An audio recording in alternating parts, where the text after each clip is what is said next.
na Mm. before September 2011, June, July, May, active pa siya. She keeps on reminding people, ito, may First Holy Communion, dito, a-attend tayo ng seminar, dito, magtuturo Grabe. tayo. Meaning, Oo. nandun yung pain. Kasi kung cancer yan at nag-metastasize, kasi nung na-check na siya ng September 2011 sa Philippine General Hospital, nag-metastasize na eh. Kaya pinauwi na lang siya for home management na lang, pain management sa bahay. Namatay siya sa bahay. Mararamdaman mo yung pain.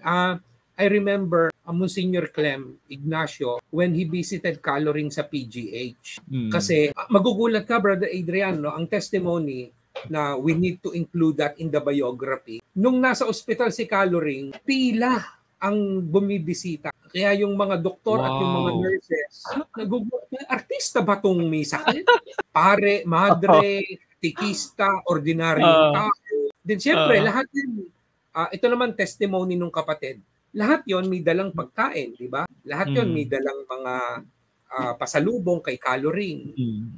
Even money. Pag wala ng bisita, iuutos ni Caloring sa mga kapatid, saka sa mga kamag-anak, bigyan niyo yung mga mahihirap sa labas. Lahat ng dinala nila sa akin, pamigay niyo sa labas. Wala pa rin naiwan. When Monsignor Clem visited Caloring, kasi during the day, pag maraming bisita, nakangiti si Caloring welcome the visitors. No? At nung naiwan si Monsignor Clem, sabi niya kay Caloring, testimony to ni Monsignor Clem.